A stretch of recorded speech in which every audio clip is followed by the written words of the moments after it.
Hello, my name is Voya and welcome to My Deep Guide, and in today's video we're doing a similar type of recap like we did with the Remarkable just a little while ago, but this time for the Boox platform.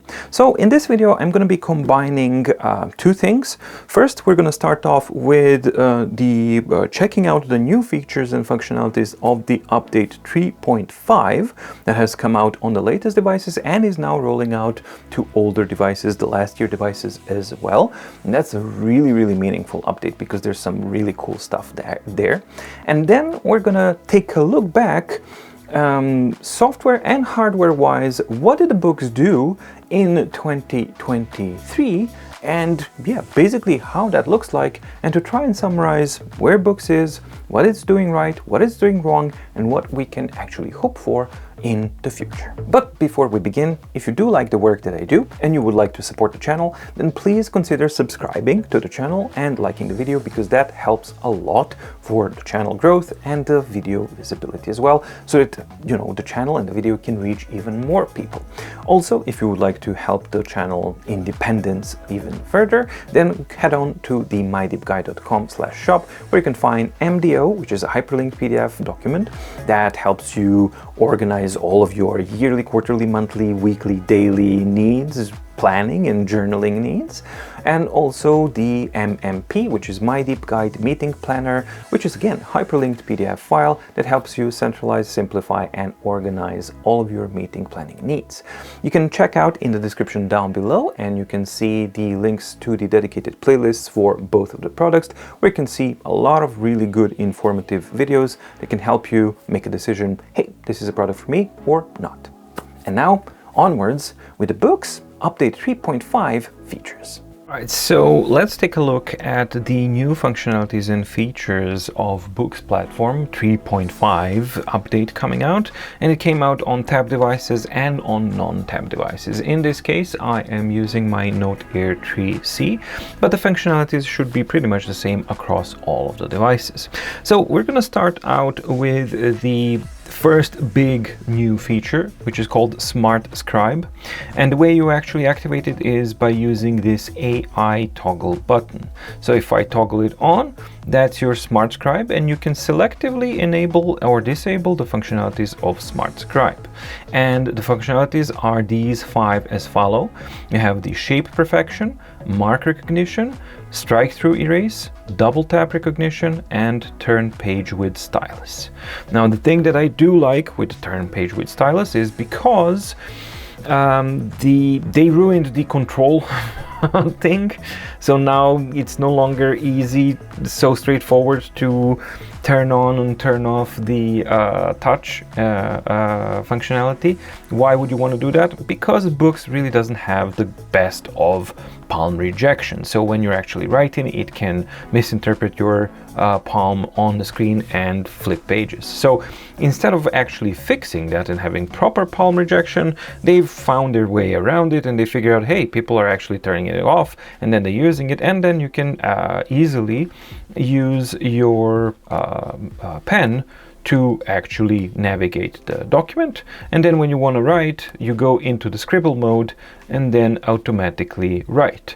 So that is a really cool way that it works, that you can actually just simply get into the writing mode, and then it automatically is basically intelligently switching the functionality of the pen, if it's going to write or if it's going to interact with the document instead of touch. So the first thing that we can do is, for example, make a circle around this, and it will understand that I want to underline all of these, and then I can change the underline type and add my annotations and do all of those functionalities.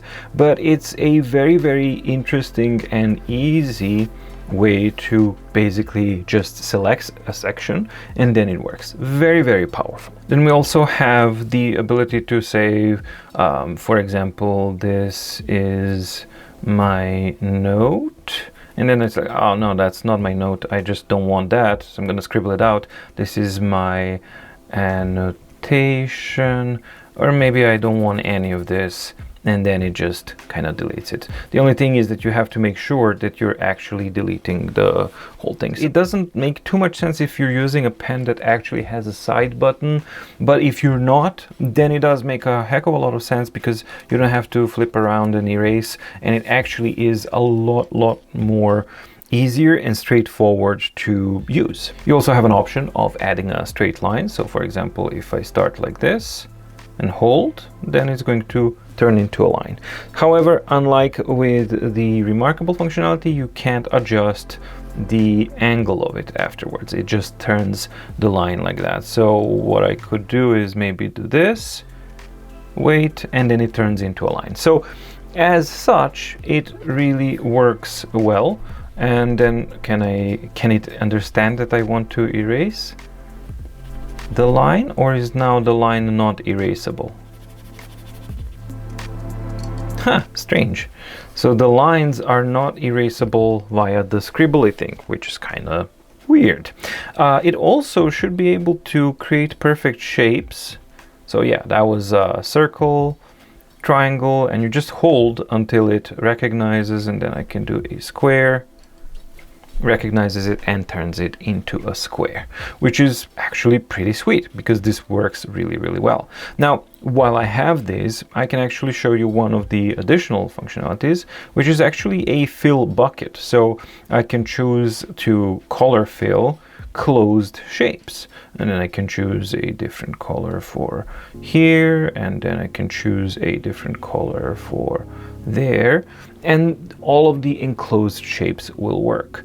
So what I'm not sure is, will it work for a manually enclosed? Oh, that's another thing we haven't yeah, you can actually scribble out words, and then it will kind of yeah, it will obscure them as well, so you can delete that as well. So that's something that you can definitely do. What was weird is that he decided that that was a scribble. What I'm trying to test is, will it recognize this is a closed shape?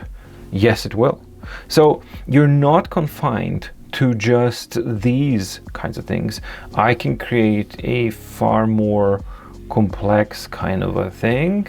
And yeah, maybe if this was Halloween, then I could just make it red, and then it's like poof. So it's actually really powerful and really functional. Now, additional thing is that you now have a lasso eraser as well, and the lasso eraser is pretty cool, because now you can take a section of this out, but it's very precise. So for example, you could use it as a little bit of a tool.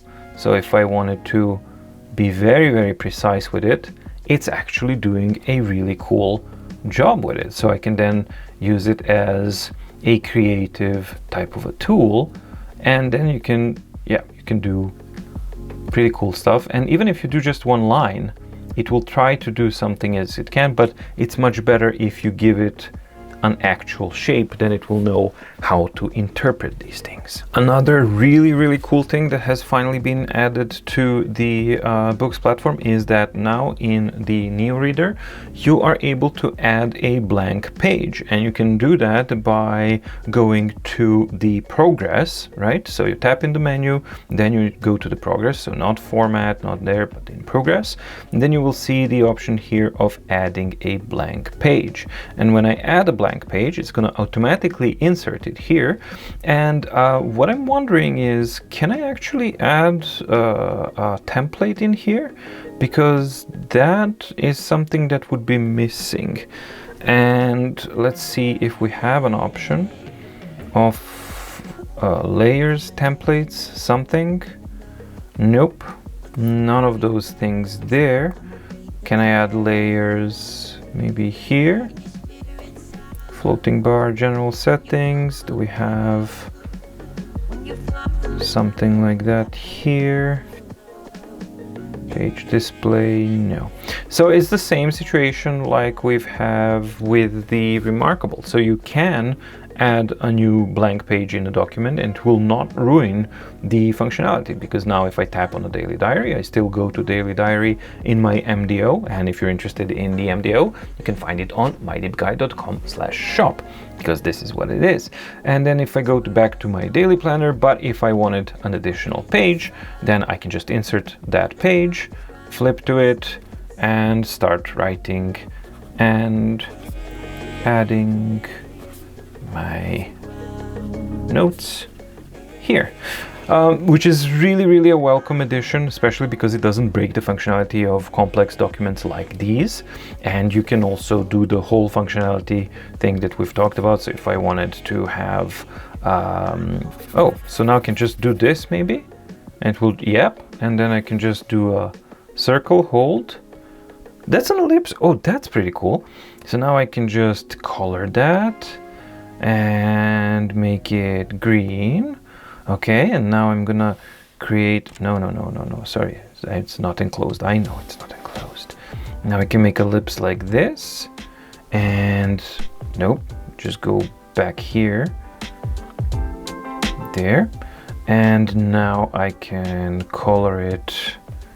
What's it gonna do now when there's like, it's probably gonna color this part here, I think. Yep, it's gonna color that part. Now let's give yellow in here, and let's do, what do we do? Pinkish kind of thing here. All right, cool. So you definitely can do these things, and you're still in your MDO. So all of that kind of stuff you can combine and add the functionalities here. And the cool thing about the blank new pages is, yeah, obviously they do not break the functionality of the overall document, because I can just go back here. I don't know which, yep, that was Sunday, daily diary. Yep, everything works still as it should, and my added page is there. Now back in this document, another new feature that has been added is called the AI read.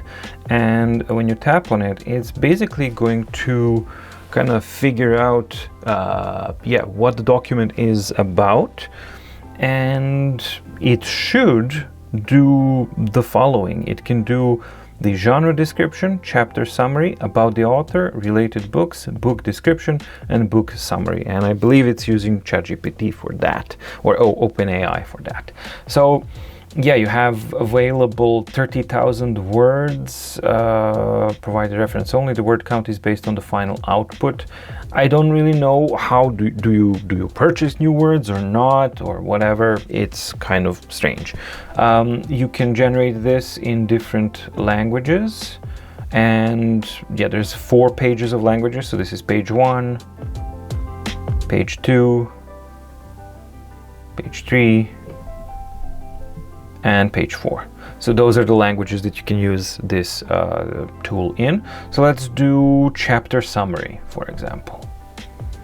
And now it's summarizing this, and let's see what it will tell me.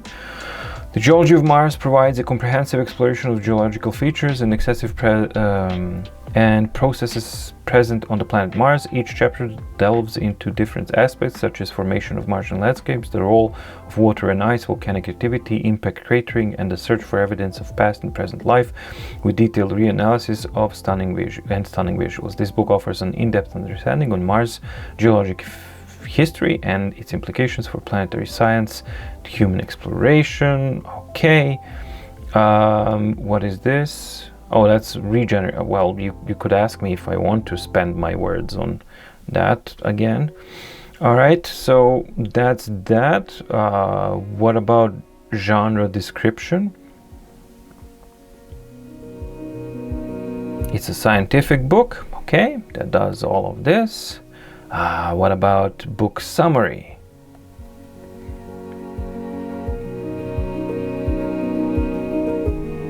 It's a similar thing, but yeah, it is a small kind of summary. What about the author?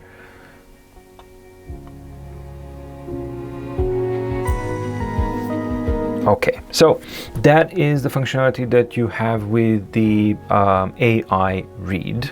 yeah, on the 3.5. And this is actually really a good point here, because there's another thing system-wide that has been introduced, and you can see that we're now in split screen. When you're in AI read, it's automatically putting the reader on one side and here. And those keen Boox users will notice something new here, which is this. The split screen is now adjustable.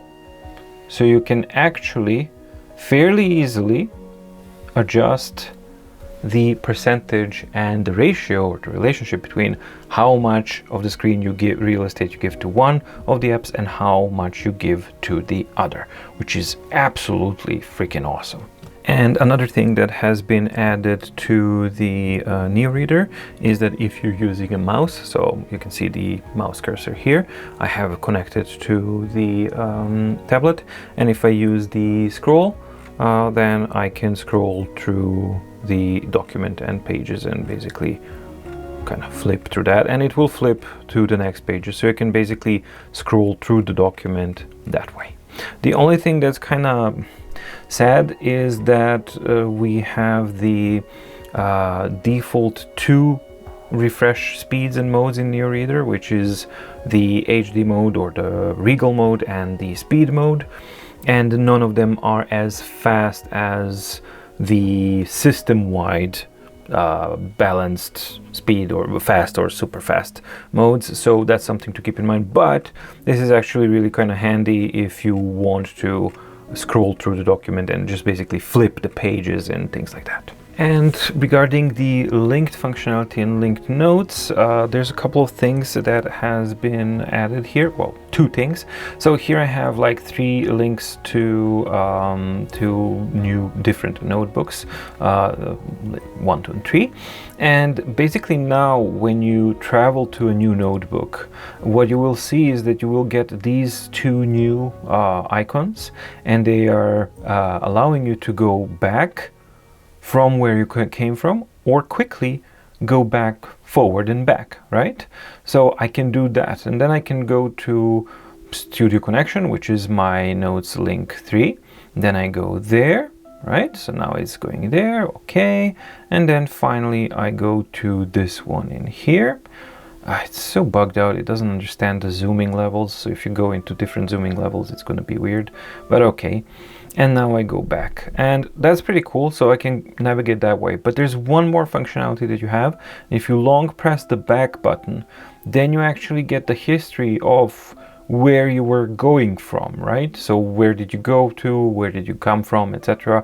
And that's actually really usable because you can jump between these different ones. So I think that's okay, but it seems that it's not working the way I would imagine, because it's weird. Why do I have just these 2 and it doesn't seem to be working correctly? Because, or I don't understand how it works, but if this is my main point and I go back to here, so we had the initial one, we have this one, and then it goes back. Okay. It should have more than 3. I think 5 would be a good option to actually have more than 3 records, and then you would have more things to kind of switch back through. But this definitely is an improvement that works. One thing that I absolutely still hate is the way that the links are established, and it's just not pretty, and it requires an extra line underneath and things like that. So yeah, you can get used to it, but we still also have the limitation that you can't link to a document for whatever reason, etc., etc. So still the same limitations of the linking thing, and the clunky implementation is there, but at least you have the navigation through the history of the hyperlink travels that you've made, and that's most certainly a useful thing to have. And the same stuff that we've talked about applies here as well in notebooks. So basically, if I do this, oh, I first have to enable the Smart Scribe. So we have the functionality of this, and also this is where you will find your AI text recognition. So in notebooks you have shape perfection, lasso recognition, and strike through erase, right? So does it work on links, for example? Yes, it does, but it's not removing the link. Again, like, that's incomplete and there we go, now it finally did it. So you need to do it like, okay, that I get, but the link, does it have to be the entirety of it? So like this, or maybe again. This is strange. I'm not really sure how it works for removing the links. It's not intuitive. It definitely does do it, but as you can see, it's really not. There we go. And then only after the second time, after I have scribbles on top of a link, and then when it removes those scribbles, then it removes the link as well. So not really the best. But now when I have this stuff enabled, I can create perfect shapes. Does it understand complex shapes as well? It does. It's actually interesting. So what happens if I do a very complicated shape and then hold? Wow, that's kind of cool. I really didn't know that it can do that. So it creates straight lines. Too bad it can't do a curve. Can it handle this? I don't think that it's... No, it's not going to be able to understand that kind of stuff, but that's okay. I mean, we have all of these things, and of course you have the fill functionality in the notebooks as well, so you can fill those colors here and there and do whatever you want. And also we have the free lasso tool, which gives you the ability to kind of make a selection, and then you can transform that selection like this. And now let's use the free lasso tool to select this, and I should be able to simply move that out, and then I can rotate it and I can scale it non-uniformly up and down and adjust it uniformly as well, and then make it here and then tap and then it's done. So a fairly advanced way of editing these things for these types of products. So that's kind of a pretty cool thing to see here. In Screensaver app, you now have the calendar screensaver, which has two variations, the light one and the dark one, which is pretty sweet. And also if you go to settings and then system display, we have system fonts. We've had that from before, which is kind of normal, but the new thing here is the import font. And it says that, yeah, this is just a general reminder, don't import huge fonts, otherwise it's gonna look like, yeah, garbage. But you have the option to import your own font and use it system-wide. Haven't tested that yet because I have to kind of, see if I want to do that and then maybe which font I would like to do. But that is certainly an amazing thing to actually have, to allow you to customize your tablets to be completely your own, including the fonts that you use system-wise, which is really, really fun thing to see, especially if it proves to actually work. Which is something that has to be kind of mentioned and tested, because Boox implementations, while ambitious, are not always the best. So I can see a lot of things can get completely broken with this type of thing. So that's something that I'm going to have to test on a separate occasion, but at least I'm showing you here where you can find it and that this option exists. And they also do say that system-wise there's custom mouse settings, and I know that on Tab Ultra C Pro I was able to find that setting, but here on the Note Air 3C, the non-tab device, I've went through every single setting here and I cannot find it anywhere. And if it was supposed to be somewhere, it was supposed to be in the input section, but as you can clearly see, there's no mouse settings here at all. And in languages, you can just choose like which keyboard you want to use, which language you were going to use, and things like that. The only thing I haven't tried is like if I go into the actual keyboard settings, do I then get it? No, but that's still just keyboard settings. So that's not how that works. So definitely, yeah, from what I can see, the added mouse system custom mouse settings seems to be a thing for tab devices and not really present on the note there, non-tab devices OS, which at least should be specified in the release notes or rectified if that's not what they wanted to do. Okay, so update 3.5 is definitely a very meaningful and an important update, and finally it kind of adds some long overdue comfort of life type of functionalities and really powerful functionalities as well to the Boox platform. But now let's check out the recap of the Boox platform in general, and let's start with the software updates. Generally speaking, Boox does not update their platforms too often. At most, it's like 3 times a year, but generally speaking, it's twice a year, and 2023 is no exception there. So we had 2 meaningful and important updates in the year 2023, and we start with the update 3.3.2, which was released in April of 2023. And that one had, traditionally, the Boox updates have a lot of new functionalities. So I'm just going to go through the list so that you know exactly what's there. So there was an update to the library, adding cloud support and synchronization with external cloud services such as Google Drive, OneNote, and Dropbox. Then now we have Neo Reader improvements, where you had color highlights and underlines improvements, annotation filtering, and other various improvements across the board.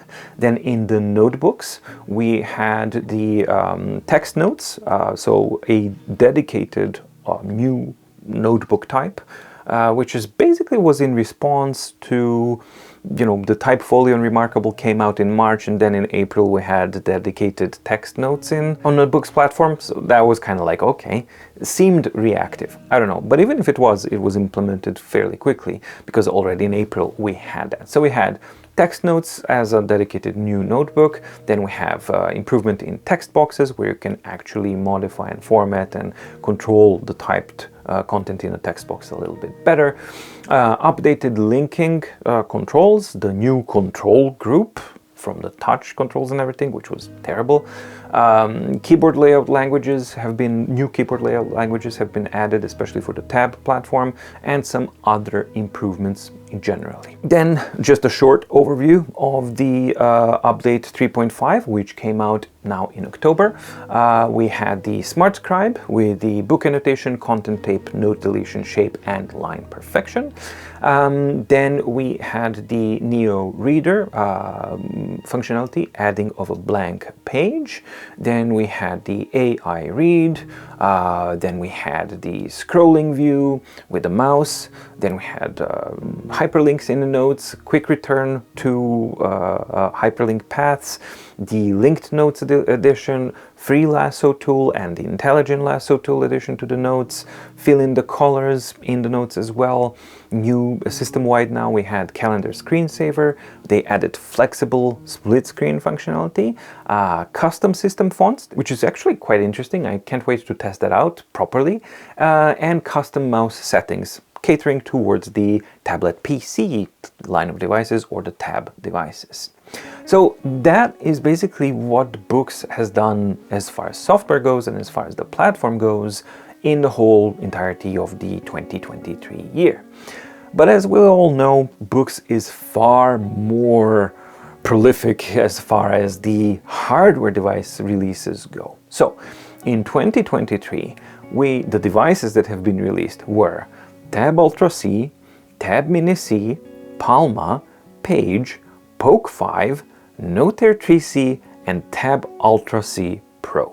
So 7 new devices and 2 updates. It is a distributed effort in software and hardware departments, but as usual, it's a rare update cycle, maybe 2 per year, and far more devices are being churned out over the year. So how would I summarize the Boox efforts in 2023? Well, the user experience is definitely still the Achilles heel of any Boox device. So for example, the way that the Lasso copy-paste workflow functions. I mean, just here's an example. If you, for example, you're in MDO and you want to copy-paste the list that you made here and paste it onto the next day, right? So that would be a completely natural thing to do.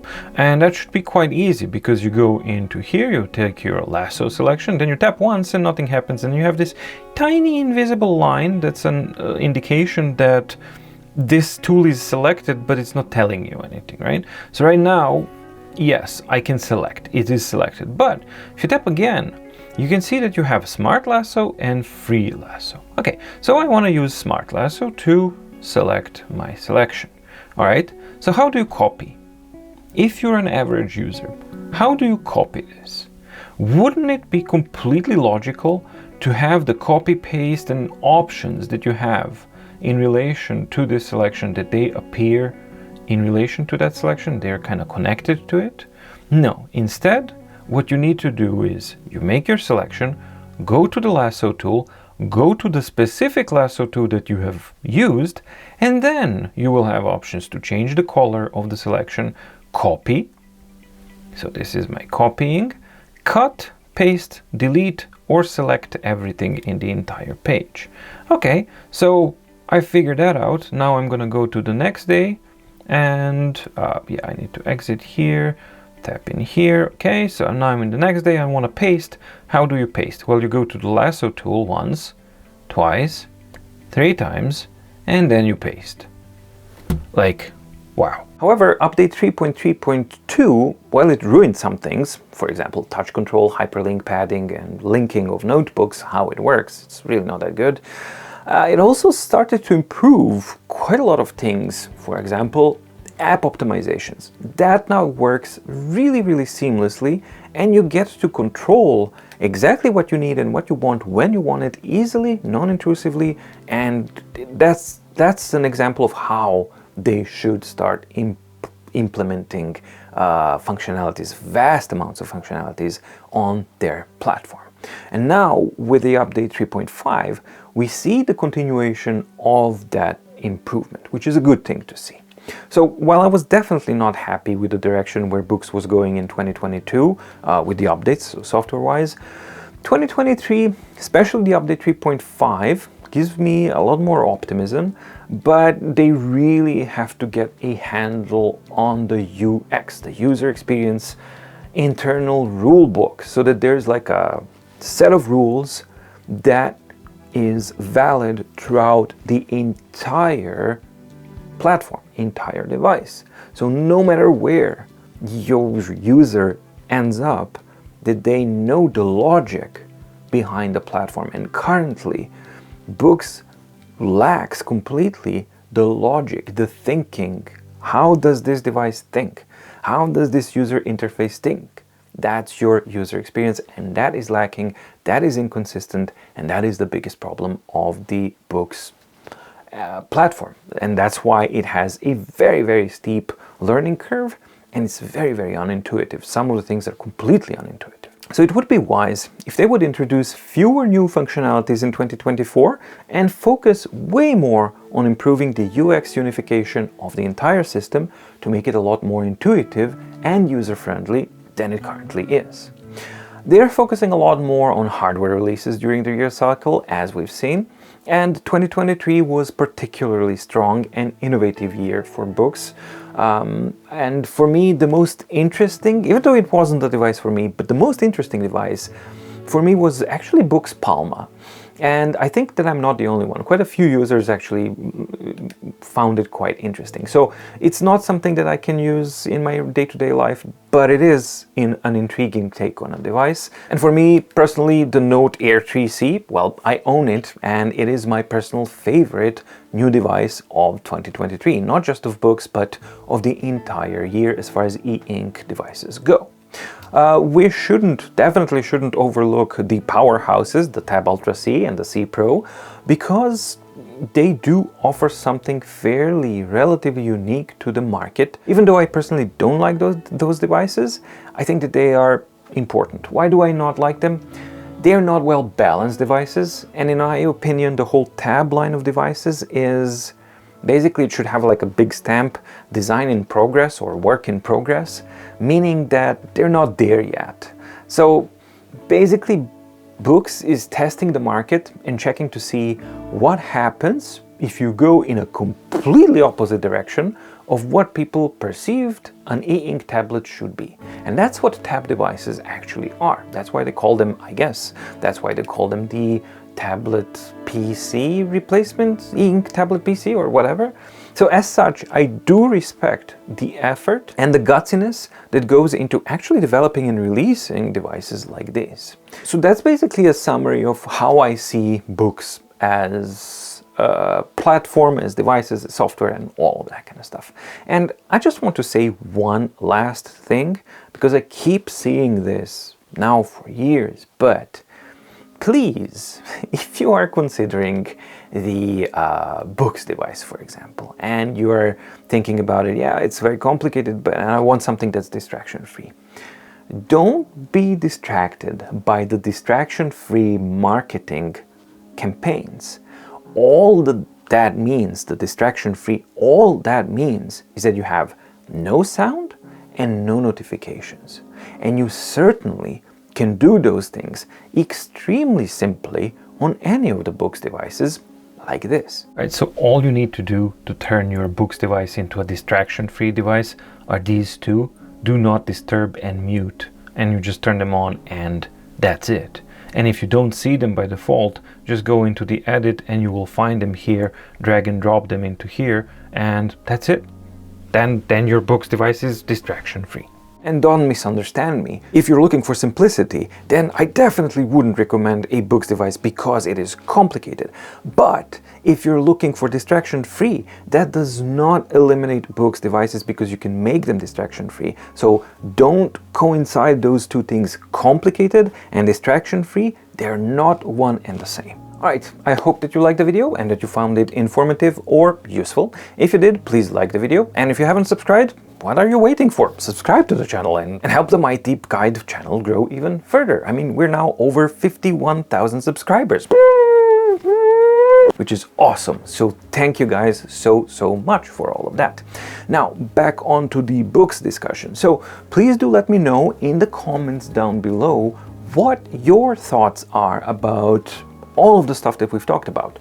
Update frequency, hardware release frequency, types of hardware, user interface, user experience, does it bother you, does it not bother you, distraction-free versus complicated device, all of these kinds of things as a discussion. It's an interesting thing to see for me and for everyone else, like different perspectives on these issues. And I think a conversation is always a useful and an important thing to have in everything. So why not do that? Well, thank you so much for watching. Stay safe, stay healthy, and see you in the next video. Bye.